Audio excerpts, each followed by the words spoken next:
Ano kaning kano? Ang hampura sa Tindog? mula to Bakuyod. Ay, Sa Bakuyod ay lumuwas ako sa bayay. tapos Tapos hangin-hangin ako sa luwas. Yan. May humuni ng isa. Tagaluga be. Ha? Tagaluga. Ay ko di.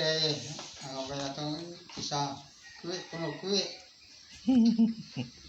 Malagat-lagatay. Ay may sumabat. Ang ba ng isang aswang nagyapon. Kuwi. Ay aswang. Malagat-lagat may sumabat ang mga isa. Sumigit ay nay. Kapangita sa ning nanay.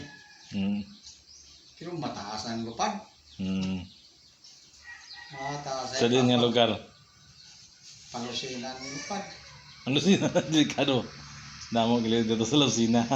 Ay, kung ito nang rin ha, pagkata kami sa Bulacau. Pagbalik kami ngayon sa Bulacau, nag-alit kami sa Lansod. Ang bilang taga dito ito ng mga alit ko dito sa Lansod. Dito meron na walang bata. Ako bakit anong dahilan nawala yung bata? Babae, lalaki. Pero ang boses ng bata, babae. Kaya na. Pagkakaroon tago-tagoan sila eh. Kaya hapon na. Nagtago-tagoan na rin. Pero tumago yung isa sa puro ng saging. Hindi. Wala na. Nawala yun. Hindi na nakabalik. Sabi ni Kusing. Wala na. Sabi ni Kusing. Lalagaan ka ng tubig. Kasi yun, putol-pot. Lalagaan ka ng tubig yan, sigurado. Diyan ka. Oo, ay. Bago magdilim ay layo ng takbuhan. Niliparan. Bago magdilim. Ay, ilang buwan na bago nawala yung bata. Ilang bayan na niliparan na nila. Palimang bayan na. Katara sa Lucina. Ang lipad papuntang Lucina. Akong malayo ang pinuntahan yan. Hindi o. Araw din naman liwanag. Lucina ganito. Eh, ako marami pa dyan na ito yan. Sa Malas Lucina yung marami palang kwe-kwe. Eh, alam sa Mindoro, dahil din. Bulacau. Doon damo na. Sus.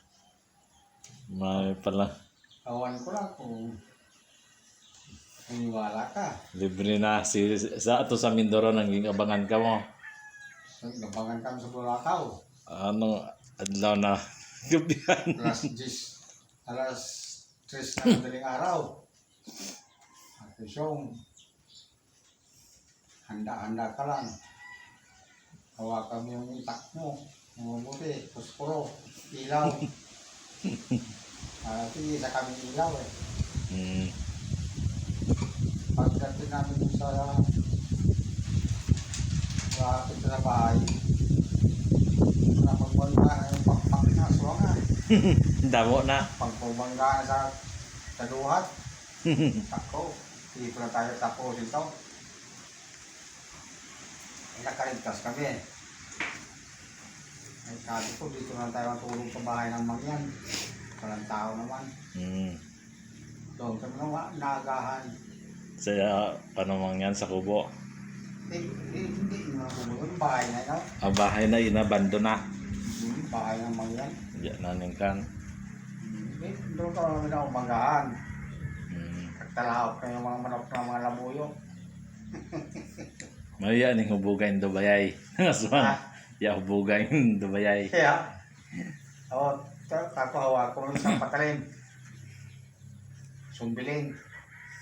Ako tigisa tayong patalin. Natakot siguro yung mga sayop na bumalik kami. Tatlo ka mo o pila ka mo? Dalawa lang. At walang gali ka mo, gay-gay. Nilusob ka mo. Kaya pag buwan na kayo sa truck, galing Kalapan yung truck. Anong oras ka man nagpanaog? Alas 10? Eh, di ngayon, hanggang sa Bungabo na kami, nag-cutting trip kami. Ako ba? Eh, ano na, ang oras, alas 12 Ng gabi. ng gabi. Sabi ko kay Kuya Manling, dahil yung asawa niyang Sinang Rebecca, asawa ni na Rebecca Marcos yun. Kuya Manling, Batanggin nyo.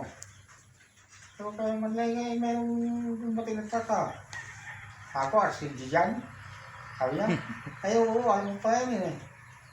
Ako, sasakay kami puntang San Jose. Eh, gabi na, naring gabi na. Ako, walang diretso yan pagka na. Liwanag na.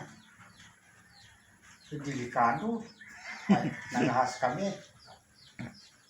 Alas 3 na madaling araw, bumaba kami sa bus. Ganagato. Eh, madaling araw nga, alas 3. Pero damo gapon gali.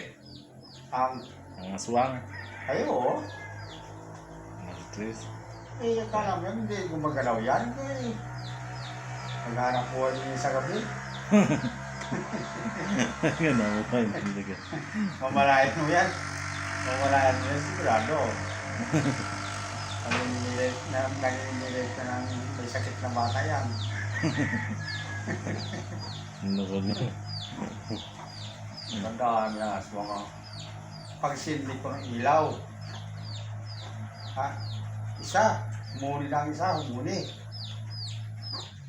Maya, humuli naman ng isa.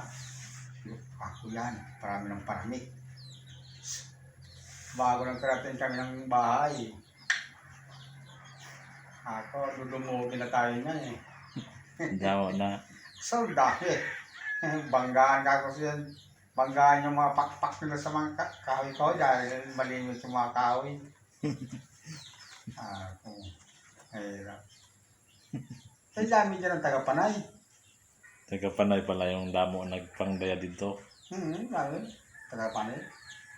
Malapit na sa panay na. Mga paniki. Malapit na sa kapis yan.